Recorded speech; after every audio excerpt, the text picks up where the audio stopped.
ఏమా బాగున్నారా?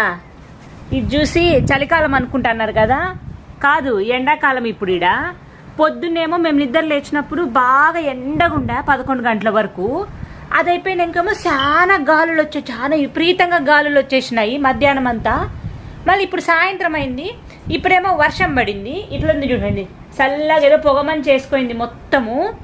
మళ్ళీ రాత్రి అయ్యేపాటికి మళ్ళీ ఇంకో రకం అవుతుంది. ఏడన్నా ఒక ఊర్లో ఎండాకాలమో చలికాలమో వర్షాకాలమో ఉంటుంది, కానీ మెల్బోర్న్లో ఏమో ఒకటే రోజే అన్ని కాలాలు వస్తాయి. భలే విచిత్రంగా ఉందబ్బా ఈ ఊరు. ఏందో గాని నేను ఏడ ఇండ్లా చూడలే. అంటే ఊరైతే బయటికి పోయేటప్పుడు గొడుగు పట్టుకోపోవాలనో, ఆ చలి జాకెట్ వేసుకోపోవాలనో, లేకపోతే అవి అద్దాలు పెట్టుకొని పోవాలనో, ఏం పెట్టుకోపోవాలో అర్థమే కాదు. అన్ని వేసుకొని పోవాలి బయటికి పోయేటప్పుడు. పోయేటప్పుడేమో ఒక కాలం ఉంటుంది, వచ్చేటప్పుడేమో ఇంకో కాలం ఉంటుంది. ఏం వాతావరణమో ఏమో. మీకు కానీ ఇట్లనే ఉంటుందా? మీరు ఆ ఊరు నుంచి చూస్తున్నారో ఈ వీడియోని కింద కామెంట్ సెక్షన్ లో చెప్పండి. సరేనా? మళ్ళా ఉంటాను, బాయ్.